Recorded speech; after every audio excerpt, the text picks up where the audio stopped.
This episode is proof that healing can turn into a beautiful piece of art, and that being 18 years old does not mean you are too young to share your story. Join me in welcoming Rylin to She's Probably Talking to Other Guys. We're diving into her journey as an author and so much more, as well as a special announcement. Before we dive into our chat with Rylin, let's do a quick recap of last week. Episode 14 was Pumpkins, Parties, and Assumptions, where we talked all things fall, October, and of course, Halloween costumes. If you need a hype girl to help you get ready for Halloween, tune into this episode before your next Halloween party. Just a friendly reminder, I am not a therapist, psychologist, or expert in human behavior of any kind. Everything I share comes from personal experience, opinions, and lots of conversations over coffee with friends. If you're struggling with something deeper, I always encourage talking to a licensed professional. As always, this is a judgment-free, assumption-checking zone. Take what resonates and leave the rest. Today we have Rylin here on She's Probably Talking to Other Guys, and I'm so excited that she's joining us today. I want to pass it over to Rylin for a second so she can introduce herself to all of you. Hi, everyone. I'm Rylin. I hope everyone listening is having an iced coffee with this, episode, because I feel like that's so on par for me. I am a 18-year-old, almost 19. I have like 9 days. So when this comes out, maybe I will be 19. Who knows? Published author and global podcast host. I'm also literally just a girl. I'm studying nutrition and psychology in college, which you're probably like, what? I graduated high school at 15, so I'm in my master's right now. But I'm just passionate about helping people and helping heal the world. And I love Annie so much. I had her on my podcast, Take Care of Your Body by Rye, and just knowing her and being able to look up to her is such an honor. And I'm so honored to be here and talk to you guys. Well, have you guys listened to me talk, because we both yap for a living. So True. It's true. We go on and on all the time. it's okay. It's okay though. It's fine. It's our thing. Other people, they can't yap, but we can because we have a podcast. So we're excused.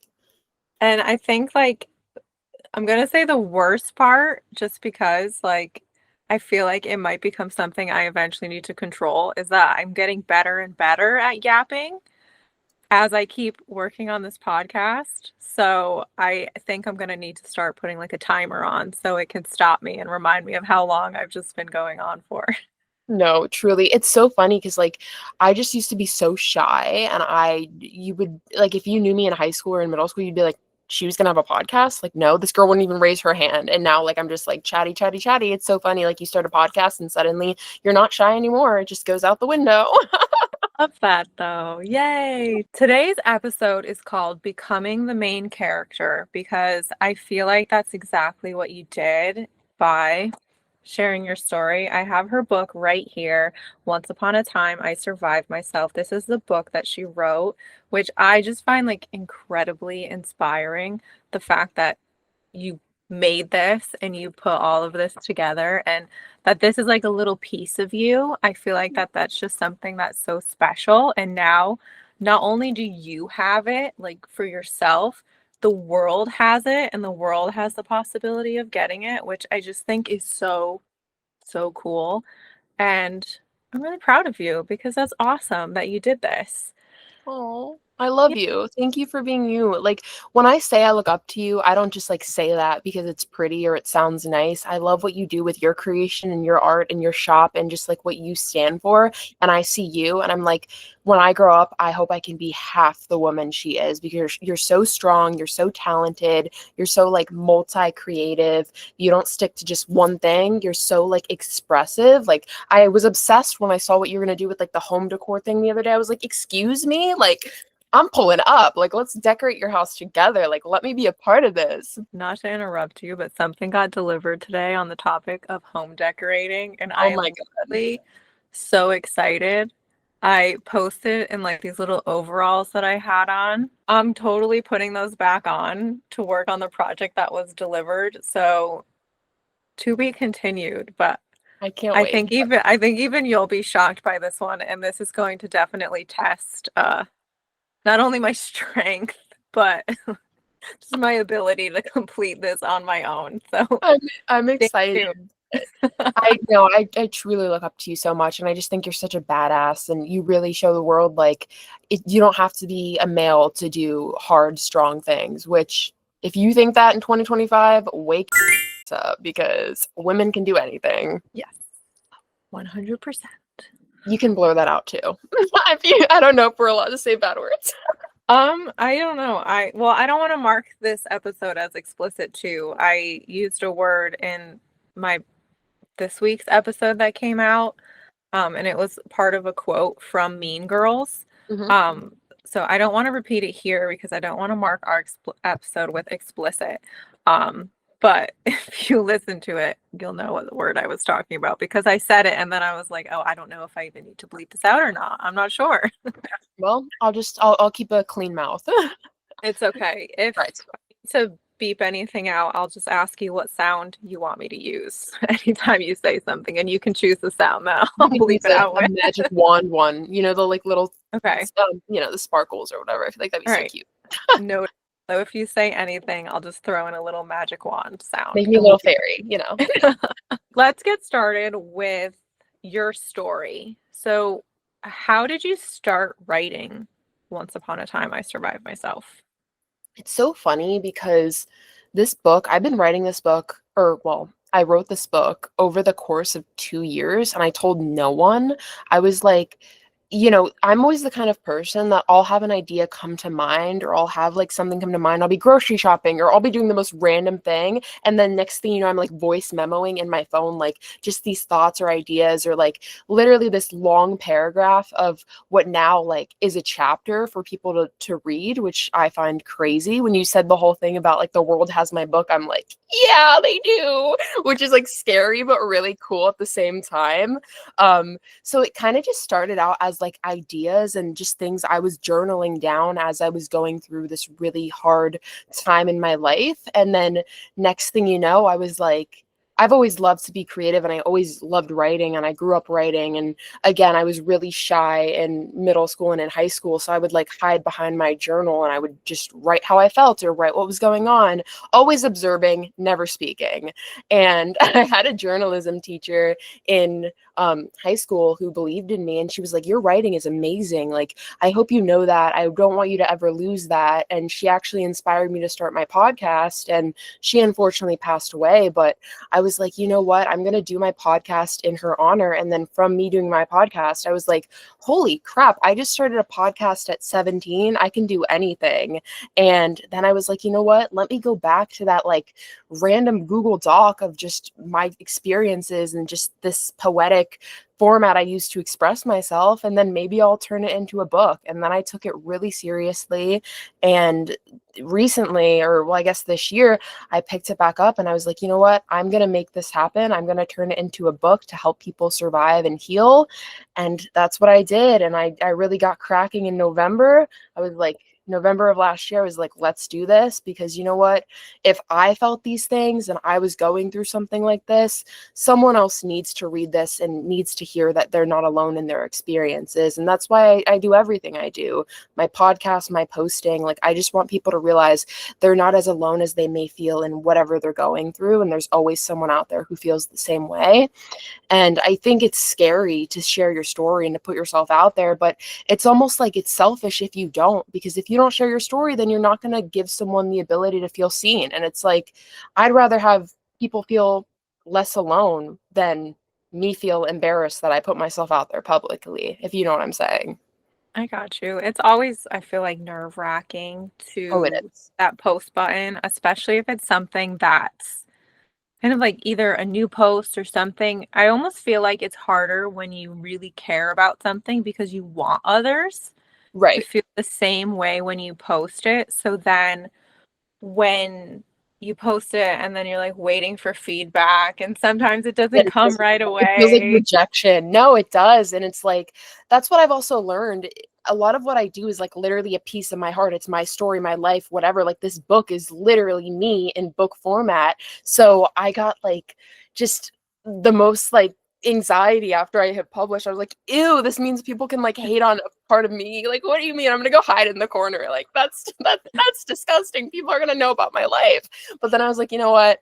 This book could save a lot of people, and a lot of people have gotten it. And I'm just like so honored and so amazed at how many people it's helping. And I just get these messages like once a day, like, keep writing, this book is amazing, or this chapter really changed my perspective. I'm like, yeah, that's why I do what I do. I love that so much. Oh, There are good people in the world. They're not all horrible. yeah. You Does know. your like heart like skip a beat if I use that phrase whenever you see an order come in for your book? Yeah, truly. I'm like another person has my story in their house. And then I guess what I love about books, it's like when you write something and you publish it, it's like it's permanent. That's forever. That is not going to change. So it's almost like my book will forever be with that person, and they can go look back and highlight and just like keep it for as long as they want to have it. And it just like makes my heart so warm that my book is sitting probably on someone's bookshelf and next to maybe some like huge bestseller. And I'm just like, wow, like I'm a piece of my heart is in someone's house, in their life, in their worlds, and that just makes me so emotional. Oh, I love that. I feel like it's gonna end up right on my bookshelf when I'm Oh, done with it, and it's gonna be right next to, I don't know if I'm gonna say her name wrong, Brianna Weist, in the 101 essays that will change the way you think, and I like love all that of lady. her collection of books, because I think I have almost every book of hers by now, so yours will be in good company because maybe Oh, maybe it'll be like a little bit of manifesting if I put your book next to hers. I love her so much. I just like I'm so amazed by her, and just that entire like it literally did what the title says. Like I was like, wow, like why was I viewing life in such a black and white way when this book can really show you like if you shift your perspective, almost every single thing that we go through can change. Yeah, it's crazy sometimes, especially when you find a book like that and it does just completely change your perspective. But I want to touch on the inspiration behind your title. Well, the title is exactly what the title is. I mean, I feel like I almost shedded old versions of myself and finally became the woman I am proud to say I am. But, it's weird to like go through like to be where you are and to have like your dream life almost. I mean, obviously it changes every day and it's a work in progress, but I'm really grateful. Like younger me would look up to me, and that's like that's my bucket list. That's what I wanted. Like I wanted to be someone that she'd be like, holy crap, I get to be her. So I mean, we're there, which that's amazing. If I don't reach any other status in my life, that's okay. Younger me would think I'm cool, so we're good. um but it's almost like I wanted to honor every single version of who I was and what I went through, and I felt like that title really took that and showed like we all survive ourselves every single day. I mean, we survive Mondays, we survive heartbreak, we survive chronic illness, and just the most daunting things that sometimes we're like, how am I ever going to get through this? We always end up getting through it. And I wanted that title to show that I survived some horrible experiences in my life that I really did not think would end up on a positive note. And I turned, some crappy things into this beautiful brand I'm building, and into this book, and into this podcast, and into me being who I am today. And if I can do it, so can you. And I just thought that title was beautiful. And I love fairy tales. So of course we had to go with the princess. Once upon a time I survived myself. No happily ever after. The happily ever after is choosing yourself and loving who you are. Oh my gosh, I love that. That sounds so you cute. gotta I you love gotta put that. that on your merch. You're gonna have to create like a sweatshirt that says that. Okay, we'll talk. Yeah. Yeah. We'll do a collab. Boss baddie, we'll talk. Yeah, we'll talk. Everyone on Instagram. Instagram's not going to be okay that day. They're going to be like, "Whoa, another Annie and Rye collab again? We got two podcasts and now a line? What?" There you go. Let's go into your assumptions. Again, full disclosure, I have no idea what her answers are. I don't know what her assumptions are. I do this because I want you to see or to hear my genuine reaction, because sometimes assumptions can be wild. Do you want to start with any that you have that are not related to the questions I'm going to ask you? Yeah, I will go with someone was like, you must have a ghostwriter. How do you do all this while being a college student? I was like, I wish I had someone that like did every single part of this chapter, part of these chapters for me. But it's like, I think it's funny because it's like you can look at like some popular book and maybe think that, but when it's about your life, I don't think someone else could be writing about the experiences. I'm like, nah, babe, I went through them. I experienced them. Unfortunately, like I'm the one writing them. Someone said that, and then another person was like, did you have your mom write it? I was like, what? Like, I love my mom. My mom's a great writer, but no, I wrote this entire thing myself, and I lived it, I wrote it, and I published it. So those are some two huge ones I got. And then yeah, I'm ready for your questions. Oh, All right. I actually did not know that your mother was also a writer. That just like inspired me to ask, did she inspire your book or kind of like lead it a certain way, or did you just like full on just go for it? I full on went for it. Like I truly think a lot of my creative background though, like my mom was like huge in journalism in high school, and just like I think a lot of that creativity aspect to me comes from her. And she actually has a chapter in the book. You'll eventually get to it, but I just admire her so much. She's such a badass and just such a good role model for me to have had growing up, and just like still, even though I'm an adult, like I still look up to her and just like truly I'm like, damn, that's my mom. Like, okay, I'm fine. I got this, guys. I'm gonna be a great, woman. Um, so I just everything I do, I always like in the back of my head, I'm like, would my mom be proud? The answer is always yes. She's always proud of me. My mom brags about me. I don't talk about myself. My mom will. Don't worry. We'll have her on your podcast. She'll just, um, go all day. And then the second one is like, what would she want? Like, what would she do? What would she like? What would she write this as? And then I would kind of think about that, and I was like, okay, let's like take her advice and make it into the most rylin way possible. So I would say a little bit like unconsciously she's my inspiration. you know I love that. That's so yeah, you cute. love moms. It's so important too, especially I think when you feel like you're naturally a creative person, to have Yeah, another creative person in your life, like even though you might have different perspectives on or it, aesthetics. yeah, you can totally like mesh them together.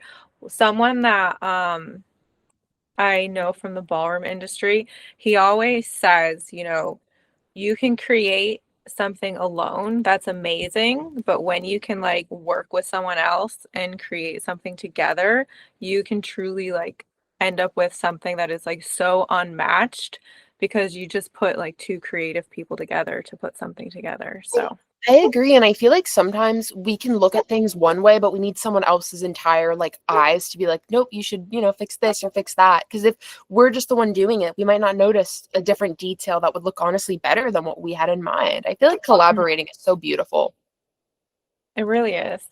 That's why I really like collaborating with you. I feel like we just get We it. work well together. We do. Because we have like very similar aesthetics girly wise, but I feel like we're also like we're very similar people, but you're me just wiser and mature and more feminine. And I'm like you, but like cute and soft and sunshiny girl.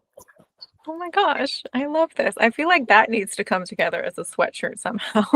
Yeah, I'm gonna like be texting all these ideas like Annie, I got this Please one. do. I Please will. do. I will. All right, so let's go into some of the questions. So, what's the funniest or wildest assumption someone's made about you as an author?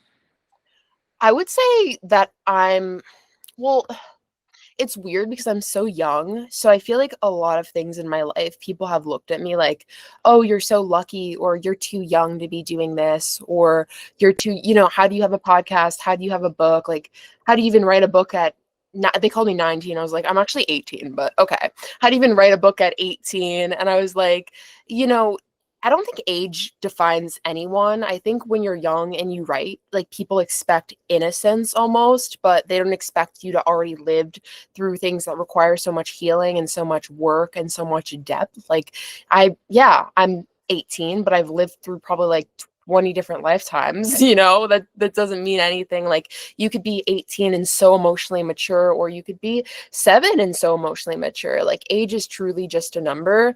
So I would say people kind of thought like, oh, you're young, like this book isn't actually about you or about what you've experienced because you are young, kind of diminishing my experience because of my age. But I would say writing was how I grew up before the world said I was old enough to. What's one thing people always get wrong about writing a book? I would say they think writing is easy. A lot of people think like when you're creative and you have, an idea for a book, it's just going to like come to mind. But a lot of times, at least in my case, I looked at my computer because I'm a digital girl. I don't write on paper. I looked at my computer and I was like, I don't know what to write today. Or like I looked at what I already had written and I deleted it. And I was like, this is not resonating with who I want to, like who I want to have the world read me as. So it's not as easy as it may come. And you kind of have to sometimes step away from the computer and go soul search or go call your best friend or go talk to someone that really knows you beyond your creative abilities, because then you can kind of sit back down and be like, okay, this is who I am. This is what I went through. Let me get back in touch with whatever version of myself I'm writing in this chapter, or whoever I'm, writing, if maybe you're a fiction writer. But for me, it was like I have to kind of go experience some of the same things again, almost like walk through younger Rylan's shoes to find the words that I wanted to share. But I would say a lot of people think that if you're already creative, it's going to come easy. It doesn't come easy, and you're probably not going to think it's ready to be published. It's so funny because the file for my final version of the book was Rylin, don't touch me, because I knew I would go back and edit it. So I would like read it. I'd be like, where's Once Upon a Time? And I'm like, oh, it's the file Rylin, don't touch me. Right. Because I'm not supposed to go edit it again. Yeah. Like I had to like read it. So I knew, don't touch it, Rylin. It's perfect. You liked it 2 days ago. That's the world's gonna see. That's good because sometimes the overthinking probably kicked in and then Yeah. was And like, then I'm let me like, do oh that wait. one more time. Right. So sometimes you have to trick your brain. Don't touch me. Okay, I won't. Fine. I feel like we already touched on this one a little bit, but that's okay. So I think people hear the word author and immediately picture someone older. Do you feel like your age surprised or continues to surprise people? I would say all the time. Like people throughout my life have always used my age as an excuse to underestimate me. Like, you can't possibly understand love or loss or heartbreak, but I think age doesn't define understanding. Life does. And someone told me, they were like, "You're too young," multiple times in my life. But when I was actually trying to publish my book, I sat down with a publishing company, and the guy was like, "I'm not publishing your book. You're too young." And I was like, you know what? I'm going to start my own publishing company then, because the world needs to hear this book and I'm going to put it out here one way or another. And the guy actually ended up congratulating me when I dropped the book. I was like, yeah, thank you so much. I did this by myself because you didn't want to publish my book. Period. As you should, guys. Don't let anyone tell you you can't do something. And if they do, then show them that you can your own way. That's the best way. But I think, like you just can't let other people's, if someone's going to say you're too young to do this or to do that, you keep doing it, because it's just background noise at the end of the day, and you just have to keep doing what you love and following your heart. And I just really stopped listening to what people were saying and just started creating instead. And I didn't wait to be older to tell my story. I just told it because I already lived it. Okay. That was like gave me very much Elle Woods vibes, and I'm totally here for that when you were saying about how you're going to do it anyway. It just like Legally Blonde popped into my head, and you were just giving Elle Woods in the best way possible, and I love that. I love her so much. That means the world that you just like compare. I'm gonna have to go watch it after we're done. But I just think it's like, you know what? It's so unfortunate that people expect you to, oh, you're 18. What do you know about life? What do you know about experience? Because, like I said, age doesn't define experience. You can just live through so much life as a young adult or as a kid, and then, need a place to put all of it, or want to create something to help others in your situation and help them heal, which I think we all should do in whatever format we can. Creating is beautiful, but I just think it's ridiculous that people can look at someone young and just say, you don't know anything about life, so I don't care. I don't want to help you because you're young. And if we look at the world today, a lot of young artists are creating. I mean, Olivia Rodrigo, Sabrina Carpenter, all these young girls are changing the world because of what they're doing despite their age. And you know what? Like, you can't listen to people, truly. People are going to say what they want to say, but it tends to stem from their own insecurities, and maybe they wanted to do what you're doing at their age and someone told them they couldn't. So you just got to keep going because the haters are going to hate, but we keep creating. It's true. I feel like the phrase I always end up saying is "you do you, boo." No, exactly. And that's so perfect for Halloween, like the little ghost That after is that. true. Use that for a caption. There you go. See, so when you see it, I'll I'll be like, tag you and say inspired by I'll be like, rylin. that's me. All right. Next up, there's this idea. Again, I feel like we kind of touched on this a little bit, but there's this idea that publishing is quick and easy. My example of where this question came from is because this is like by no means a promo or anything. Because Amazon has the KDP where they say, oh, you can make whatever you want and then you can submit it here and we're going to sell it on Amazon. So what part of the process shocked you the most that proves that it's not necessarily so quick and easy? Okay, Annie, I'm going to say this first here, and this is like the first time I'm publicly saying it. I hate the stupid guideline for cover, spine, and back of the cover. It's so annoying, and if I ever have to look at like the red dotted lines one more time in my life, I'm pretty sure I'm going to like, I don't know, end up having Starbucks go bankrupt because I'm going to drink so much coffee. Like, it was so annoying. I sat at my computer and I was like, what is wrong with this? Like, why won't they approve? Because if your cover, for everyone who doesn't know like what I'm talking about, and you just think I'm absolutely insane, but you probably already think that, so it's okay. Amazon has these guidelines that you have to have your cover fit into. And if your cover isn't within the little red dotted line, then it's most likely going to be risked of getting chopped. So you have to make sure everything is inside the red dotted lines. And I sat at my computer for about 4 hours looking at my screen, like everything is within the red lines. What's going on? And I had to have my sister. I love her. I was like, Susan, look at this, please. What am I doing wrong? And then of course she was like, oh, you just have to scooch that over. And I was like, okay. But it's so ridiculous. It has to be so precise and just so perfect, or else they're not going to approve your book. And if there's any little error or any little, thing sticking out, then it's going to take you way longer to get your book pushed out into the world. So I would say the formatting is not as easy as people might think. You have to really have the patience and the eyes and the sleep schedule to make sure that is ready to be published. But yeah, it's not as easy as people might think. Again, like it takes time, and just because like Amazon's like ready and it's there and it's accessible, I mean, you still got to write the book, you got to have the cover, you have to have the chapters, you have to have the back cover, the about the author, all of that ready before you even touch Amazon. So I think a lot of people don't realize how much brain power and creative energy it takes you to really put a book structured together.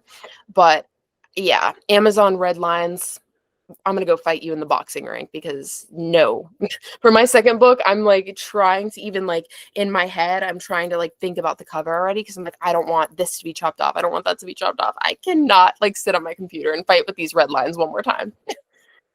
I hear you. I did experiment with that. I have to admit, when I was thinking, oh, this would be so cool to put something together. And then, yeah, I realized, like, okay, this is like, because people were like, oh, use it. You can make $10,000 a month and this and that. And like all these posts were everywhere.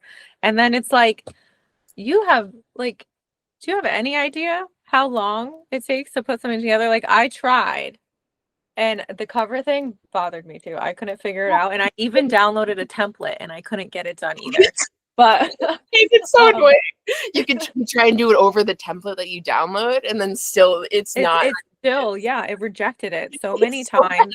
It's so I ended up taking what I made off for the moment, because again, it was like I would look at it and I was like, wait a minute, this is still the wrong color. No, wait, this isn't right. No, that, and right. like that's why I give you so much credit for this, because like Oh. I attempted to, like, I fell for the, oh, well, let's put something together and see how much you make in a month. And I was like, no.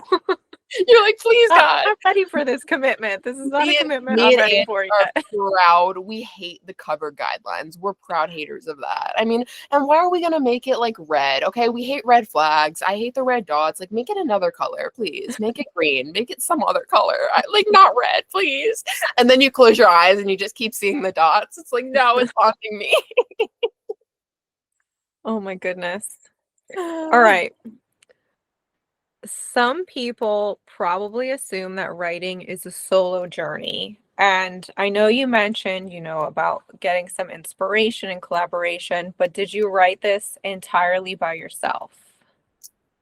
Yeah, I definitely did. But my favorite thing about this book is like I feel like there's so many pieces of people I love in it, or people that hurt me in it, or just like experiences that included other people. Or I even, for a minute, I took me away and I was like, who could this fit? Who in the world needs this? If you've ever struggled with an eating disorder, body image, chronic illness, heartbreak, anything, you can put yourself in my shoes. It's not really Rylan, it can be you when you read the book. So I think it involves a lot of people, but I solely sat down and wrote this. But within every chapter, you can kind of see a little piece of someone I love in there hidden in, or maybe shout it out. You never know. But it's really cute though, because like I know some people that like inspired a line, and I'll like send them like, hey, by the way, this is your chapter, winky face, and I'll like send them a little picture. So it just like it makes my heart happy that I know for a fact I'm making people I love feel warm and fuzzy when they read, but I'm also like putting words to feelings that people who maybe can't write, are experiencing, and I can write for them and their feelings and their experiences. So that definitely is what happens with my writing. I make sure I can kind of take myself out of it and say, will someone feel less alone if they read this, and can they fit themselves into my story? And if the answer is yes, we're good to go. That's really sweet, especially like that. People know, I mean, the good parts, right? Let's talk about the good parts where you're Always the good parts. sending love to people, Dude, it's because really they've always had your back and things like right. that. And I think, again, something I was saying to you when we started is writing is permanent. Once you submit a book, once you submit a chapter, that's there forever. So it doesn't matter if I never speak to this person again in my life. It's like almost a moment in time where they mattered to me, and I put a piece of my love for them into the world, and that will forever be there. No matter where that friendship or love story or whatever it is goes, it shows it mattered and it was real. If I write about it, it matters. That's how you know. That's how you know you're important. If I start writing about you, yeah, For the next part, we admitted in the beginning that we like yap all the time. So some of these are like partially answered already, but the biggest supporters or even your influences along the way, are there any female authors, or I mean male authors as well? Is there anybody that really inspired you along the way? definitely. I look up to, I don't know if you know who Alyssa DeRogatis is. She wrote Call It What You Want, that really cute pink book with the telephone on it. I actually had her on my podcast, and that's when I started writing my book, like around that time, or really like not writing it, but really like making it so it would be a book.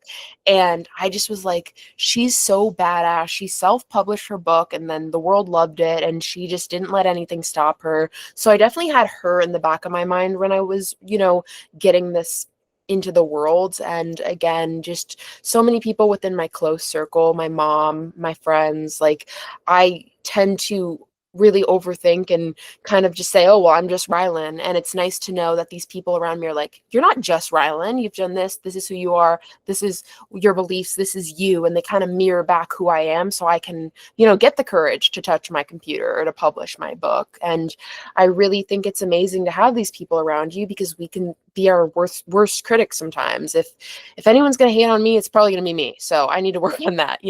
So I'm really grateful to have such amazing people that when I'm having having a moment where I'm like, should I even be writing a book? They can be like, yeah, you should, because you're amazing and you've been through all this and someone else needs to hear your story. So I'm really, really lucky to be loved. And again, the Instagram community truly, like, I just sometimes I'll wake up and I'll be like, these people on my page want to follow me because they like me and when I post, like, can I go cry in the corner? Like, that's so cute and sweet. Like, what? So again, like, I just wouldn't be where I am without just the people that I'm loved by. And just, again, you, like, I am inspired by you and just what you do. And, you know, it's important to surround yourself on Instagram and off Instagram with people that you can, at the end of the day, when the horrible overthinking human thoughts come in, you can be like, well, Annie doesn't care what people think. My mom doesn't care what people think. My best friend would come slap me if she knew I was trying to care what people thought, you know? And you just are like, you know what? So I can do this because I have at least 5 people that care about me. That's a beautiful thing. Right? I think that something that I surprised someone with recently was we were talking about social media, and I'm like a big believer that there is such a positive way social media can be used. I And a agree. lot of times people focus on the negative aspect and they're like very quick to brush it off because, yes, people say mean things and this and that. But I think that, like, you mentioned about the community, there are so many people who just want to connect and find, I'm gonna like use the phrase safe space. Like so many people just want to connect and be able to meet other people who want a community that's Right. nice, that's kind, that's supportive. And for me, I will always say that that is 10 times easier to find on social media. Like I Truly. have a very tiny circle in real life for humans that like I actually interact with, but on social media it's 10 times bigger and I just feel like it's so easy to connect with people that you wouldn't really usually have the opportunity to connect with. Like people who are out in California. Right. I Unless I get on a plane and go there, I'm probably still not going to find them. No, it's beautiful when you think about it that way because like I've met so many of my like best friends because of my Instagram page or just because of putting myself out there online, and it's so amazing that you don't even have to touch the state that a lot of these people are in to love them. Like you can really love from a distance. I believe in that, and I just think it's so beautiful that you can find like-minded people that get you, that see you all over the world, and you're just like, yeah, you're part of my circle now. Sorry, no refunds. Like, you know, it's just so beautiful to mirror yourself with people so similar to you that, yeah, you know, you don't have them every day, and that's kind of sad and it sucks, but hey, that can also change. But, you know, it's like, wow, like we're locked in and I've never even like hugged you. That's crazy. Like, what? You literally, I'm not going to say it out loud, but you said something that gave me an idea for a t-shirt and I'll text you after. I need to know now. I need to know. I feel like a lot of the stuff I'm saying is, and I'm just like, am I that quotable? Like, You said something and I was like immediately in my head, that's going on a t-shirt. So okay, I'll text you what it is I need after. to know. I need to know. And I need a shirt, please. You know. Yes. So people picture authors writing entire books in a coffee shop surrounded by iced lattes or in a room full of books. What was your vibe? And if you could choose one, what would it always be? Annie, my vibe was 1 a.m. looking at my computer, wondering why I'm still up, but deciding if I'm going to be up, I'm going to be productive and I'm going to knock this book out. It's so funny because my puppy, who's like not even, well, she's still a puppy. She'll be a year in December. We got her in February and she's my baby. We were potty training her. So she's like my co-author because I wrote a huge chunk of Once Upon a Time I Survived Myself with her sitting next to me, like trying to take her out, trying to just like get ready to take her out, you know, on dog mom mode. And she just sat with me as I was writing the book. So it's just so funny. It wasn't glamorous. A lot of it was like 1 to 2 in the morning, but it's cute. My puppy's like my co-author, and that book just means so much to me that I had her like just sitting there, like, you know, doing the journey with me. And, you know, when it got emotional, I was just like petting her and I was like, wow, like I'm not alone doing this. Like there's a little dog that's like watching me. um but you know, then when it got to waking hours and I was writing a lot of it, there was a lot of coffee included, obviously, Starbucks all day, every day. but I wrote a lot of it from my house, and I'm really grateful that it was from my house or outside, because I feel like that's my environment, and when I'm comfortable in my own space and in my environment, I can be comfortable with what I'm writing, and I'm most likely going to be my most expressive self, versus if I'm in a crazy coffee shop with people ordering, and I'll be like, oh, what are you getting? Like, I'm not going to be focused on my writing. I'm going to want to know what coffee they're getting and then tell them to get something else, because it's probably not going to be a good order. um so I'm really grateful that I was doing it from my own environment and from my little grass fairy land in my house, in my backyard. But I feel like writing by the beach would be really therapeutic, though. I'm not gonna lie, just like a really cozy spot at the beach, and just like make yourself like isolated from everyone, and it's just you, the water, and your computer. I feel like that would be so healing, though. Oh, and a coffee, of course, always a coffee. You totally answered one of my rapid fire questions with that. Because hold on, I'm gonna find it now. It was your dream location to write your next book. Yeah. So we already covered that. I think we did. The beach is the vibe. Right, it When is, and it's like quiet too. yeah, when I was in Fort Lauderdale, I didn't have much time to go to the beach because I was there working on something. But it was like I went there as soon as the sunrise was up, I was there, and it was so quiet in the morning, and I just like sat there. It was me, the waves, some birds were hanging out, and it was good. I love it. It's very healing. You briefly mentioned on this, and it's completely up to you how much detail you want to get. But do you have plans for a second book? I feel like this would be a great opportunity for me to publicly like announce. I do have plans for a second book, and I actually got the proof copy of it. So I already have it all like really ready to go. But of course, I'm like flipping the physical thing, and I'm like, do I like this? Do I want to edit this? What's going on? But it will come out February 2026, and it's called Everything Was Here But You. It is about the weird space of, you have quote unquote your dream life, you have the book, you have the brand, you have the podcast, maybe for my readers, you have the job you want, you have whatever. Everything looks like it's perfect, but you feel like there's something missing. And maybe that's a person, maybe that's a thing, but it's like this weird, you're almost being haunted by what you don't have, or the feeling of something's missing. And it's really healing, it's really poetic, and it's really beautiful. And I think it will resonate with a lot of people. I touch on heartbreak, grief, again, that weird, the party's over, but why do I feel lonely? Why don't I feel so celebrated? So I'm really excited for it to come out, and I think a lot of people will love it. I'm so excited for you. That, like, hands down, I resonate with that so much, and that's really exciting. Thank you. This one's definitely like about transformation. It's reflective, and I think it's not so survival. It's almost like, okay, what's next? We survived ourselves. How do we keep going? Almost. So I'm so excited. I think a lot of people will feel like it's a hug, because it's weird to be in that in-between space where you're not broken, but you're not really where you want to be yet either. And no one really talks about that. And that's what bothers me, because we're all humans and we all have these thoughts and feelings, but we all want to be fake and social media perfect or whatever, and act like we all live this amazing life every single day. And it's like, no, I want to see all sides of my favorite creator, or all sides of my favorite human being, because it's not so glamorous all the time. So I really think a lot of people will be like, damn, she just wrote how I felt my entire life. That Hopefully is like, that's what I want to do. that's a beautiful concept, and I am so here for that. I cannot wait for this to come out. Um, yeah, that's so exciting. I love the topic. I feel like you are like spot on. That is 100% going to be something that a lot of people can relate to. I can relate to it for sure.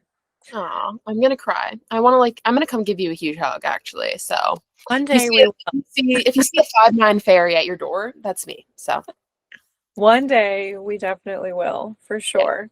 If we discuss your creative process, so you mentioned that you wrote this late at night, you had your little puppy there. Do you feel that those are when you write your best, or maybe is it like when you said with the voice notes, does it just kind of keep coming to you and you make note of it and then tackle it later kind of thing?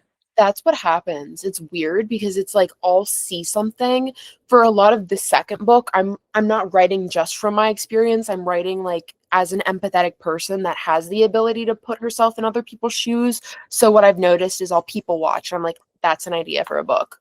Or for my next book, like let's voice memo it in. Or I'll be like doing the dishes and something spontaneous will come to mind. I'm like, yep, I'm gonna, write that down later. Or it's some random thing like teacup. Okay, why is that standing out? What about that? Then I'll write the details. I'm like, let's formulate that into a chapter later. So I definitely think throughout the day or throughout whatever I'm doing, I'll get inspiration, but I'll just need to like, if I don't write it down, it's yeah, we're never going to see that idea. Like I don't care where I am. I don't care if people think I'm crazy. If I'm in the middle of Trader Joe's and I have an idea come to mind, I'm pulling out my phone. I'm writing it down. I need a napkin. I need a receipt. Like that has to come to the world. Like if it's in my mind, it needs to be expressed or else we'll never hear it. And it probably was something we all need to hear. So I literally once was like, I need a napkin. I need to write this down. They were like, what? I'm like, my phone is dead. I have an idea. I need your napkin and a pen. So yes, throughout the day for sure. And then late at night is just, I think it's so intimate and healing when no one else is awake. It's just you and your thoughts. And a lot of people are like, yeah, Rylan, I'm scared of my thoughts. I know. But for me, it's like when all my ideas come to mind and it's just me and my computer and I can finally just look back at all this crazy stuff that I was thinking during the day and articulate it. And I just think it's so peaceful and really like thought provoking to have inspiration during the day and then have the time at night where no one is talking to you or really like in your way that you can go back and say like, what was I trying to talk about at 9 a.m. that made zero sense? And then you articulate it and it's a chapter. I love that for you. I'm Oh, a fellow night owl, so I will 100% like relate to what you're saying.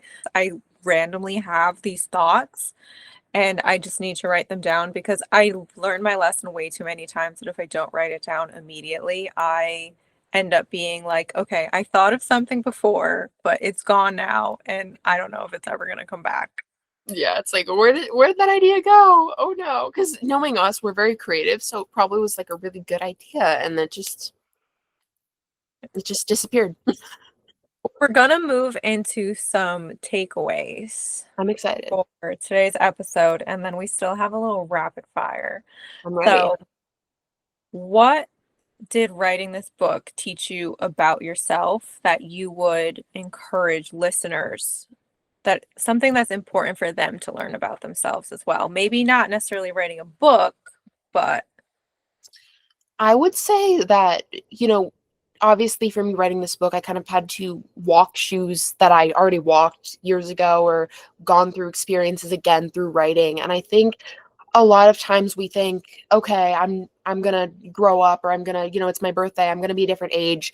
The past is in the past. And I think it's okay to look at your life and sometimes resonate with younger you and who you were back then and just have some of the same ideas and thoughts and even go through the same things again. I think we as humans think we learn and then the lesson doesn't come back up. And it's okay if it does. Healing isn't linear, and you're most likely going to feel like you're starting over or have days where suddenly you're just crying again about something that happened 4 years ago. But I think it's okay if you sometimes still feel like you're 14 and no one likes you, just sit down with that version of yourself and, you know, maybe ask yourself what part of me still feels this way and kind of hold younger you in that moment. I think we rush healing and we think we just have to throw out who we used to be and become a completely different person for people to like us. But I think it's okay to really remember who you used to be and the journey that brought you to where you are, because you couldn't be here without that version of you. And again, healing isn't linear. You might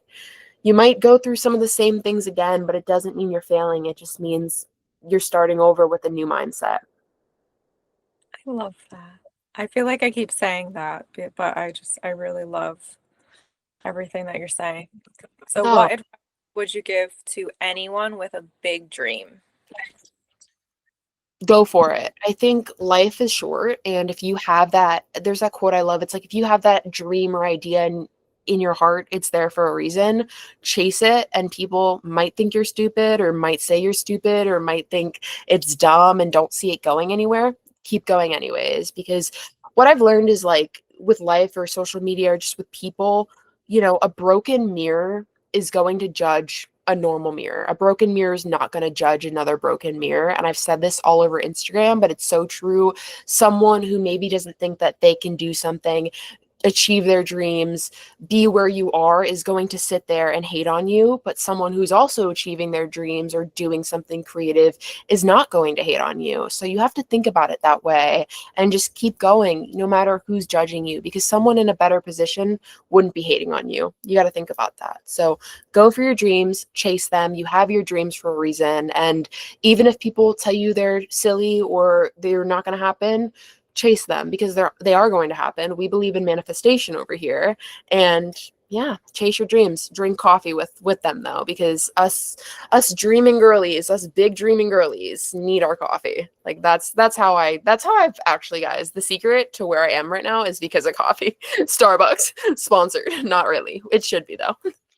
We'll tag them and see if we can get some coffee our way. No, but that quote that you said, that's something that I've always loved that quote.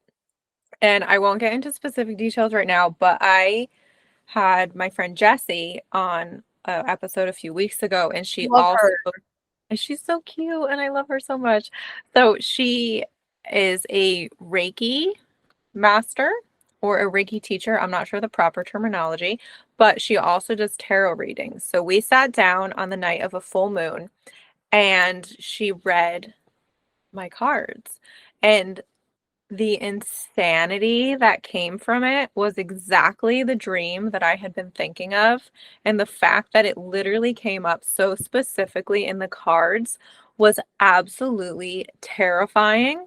I took a picture of the cards because one day, like when this happens, I am going to show that reading publicly so everybody can see it. But it was pretty crazy because I have this dream that is pretty wild, but It's I'm going to so happen. determined.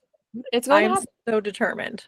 So No, we'll and see. that's what I love. It's like I believe in intuition and I believe in my gut. And if my heart and my gut is saying this is meant for me, maybe it's not right now meant for me. Maybe it's gonna just be meant for me in a few years, but I trust in this, whether it's a connection, a person, a job or something. I'm like, you know what? That's going to happen then. Because if I feel so certain about something, then I know, like, for sure that's meant for me. Just maybe not at this stage in my life, but it's meant for me. Call me crazy, but I believe in intuition, truly. I won't call you crazy. We are going to go into some rapid fire now. There's just a few. All I'm right. ready. Let's do it. So we may have already covered this. I'm not sure what you're going to say, but your favorite snack while you're writing. Ooh, pretzels or cookie dough? I am also a big cookie dough fan, I have to admit. It's a vibe.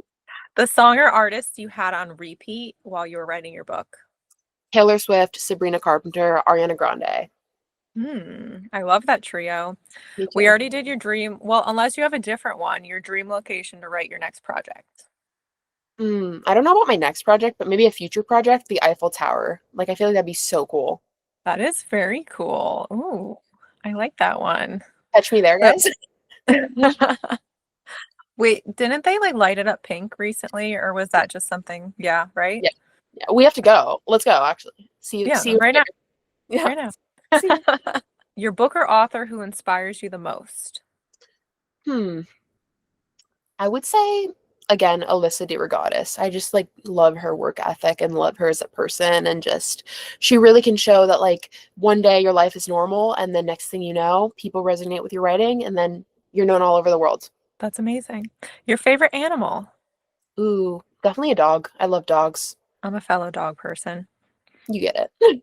Oh, see, I feel like, we've yapped so much. I think we covered these already. Morning person or night owl? Or maybe you're both. Night owl girl. I'm not. I used to be a morning person. I'm not a morning person anymore. Mornings are so hard. I don't start my day till 11. Your favorite season? Ooh, I love fall, but fall in Florida is non-existent, so I'm gonna have to go with winter. Okay. If you could be on any reality TV show, which one would you be on? I don't know. I feel like Love Island would be so fun for me to be on. Love Island is a vibe for sure. I Fun. actually didn't even finish this last season, but I Oh, think Instagram gave it away. you, So I you already know who won. gotta stay off there for sure when you're watching What? it. I did have rules for myself actually that I really shouldn't watch it. I mean, if you were on it 100%, I would watch it and cheer for you. But I did have some rules for myself that like I could not get into like binges like I had in the prior seasons of watching it. I feel like I binged it heavy when it wasn't even in the US yet, when it was just in the UK. That was when I kind of really started watching it. But yeah, I kind of like I can only do like a certain amount of episodes at a time, and then I need to like literally go out in nature and like reconnect with where I actually No, am. it's so bad, especially when you're like, "Can I pull you for a chat?" And everyone's like, "What are you talking about?" You're like, "You don't get it." Like you I start. did No. I did mess with my friend though after I started watching it, and I kept asking her if she wanted to go out on the terrace. Um, and it was just the deck, but I was like asking her if she wanted to go for a chat on the terrace, and she was like, "What are you talking about?" Yeah, the girlies that get it get it. Yes, exactly. And the last one is what's the show you're currently binging? Gossip Girl. That is so So, good. I so think that's another show I could rewatch like every single season of for sure. it's so good, and I'm just like, I've never seen it. This is my Wait, first really? time. This is my first time ever watching it, and I just like I'm obsessed with it. I'm just like, wait a minute. Like, hold on. And I feel like as a writer too, it's funny because, Gossip Girl writing, blogging, like that's just all that's going on in the show. And I'm like, okay, now I'm like, do I use this as some inspiration? Like, what are we doing? Like, why is it kind of giving me ideas? But it's so like insane. And a lot of people are probably going to relate. When I watch a show, I'm obsessed with it and I start quoting the show and then I find another show and then I do the same thing. Like, Beverly Hills 90210. I love that show and I'm obsessed with the vibes of that show. So I'll like fixate on the characters, I'll like quote random things, like whatever. And now, like right now, I'm doing that with Gossip Girl, but in a few months, it will be something else. Don't worry, guys. I'm gonna ask you, I might have to like cover my here, I'll use your book to like cover my face for a second because I can't give it away. Do you have an idea of who you think Gossip Girl is? I feel like, I don't know, I'm either getting Dan or Serena. Okay, all right. I'm not gonna tell you, obviously, because that would ruin the whole thing. But I'm thinking it's Dan though because he's been a writer since the beginning of the show. And when I started, I'm on like the last season, so I haven't gotten to the reveal of it yet. But like I've been thinking, I'm like Dan has been a writer since season one. Like that's been his thing, and Gossip Girl's thing is writing and observing. And he's also been lonely boy, quiet boy, like really always everywhere, but kind of to himself. So that's why I'm leaning more towards him. But Serena loves her gossip and drama. So I'm like, I think it's more Dan though. I'm not gonna lie. well, you need to text me when you finish it and you finally know who it is. I will. I'll send you my reaction too. Okay, good. Because we have to leave it at that because I can't let like my face give anything away. I want you to let everybody know where they can find you on social media or where they can support you, find your book. Aw. Go for it. Okay, you can find me on Instagram. I have two accounts. One is my life and a lot of my author stuff. That's RYLIN ROSEE. That one's more fun, Rylin the person. And then for Rylin the brand, the wellness girl, the podcaster, you can find Take Care by RY on Instagram. And I'll follow you back on both. So go check me out. And then if you want to support the book, you can search on Amazon or Barnes and Noble. Once Upon a Time, I Survived Myself. And if you want to find my podcast, maybe you do. Maybe you're like, I'm done with this girl. I don't know. It's up to you. You can find Take Care of Your Body by RY on all platforms. I talk to different health and wellness professionals about topics that I want to learn about. So if I want to learn about them, you probably do too. And also some really cool people like Annie. And we just talk a lot about self-love, self-care, wellness, health, all the things. And it's just girly chat hour always on that show. So go check it out. Support me. I'll support you back. And let's spread the good world of healing, happiness, and love because we need more of it. So true. And we love a girl's girl. So thank you so much for joining me today. This was so fun. And I'm so excited for everyone to hear this episode. And I can't wait for you to tune in next week. Bye.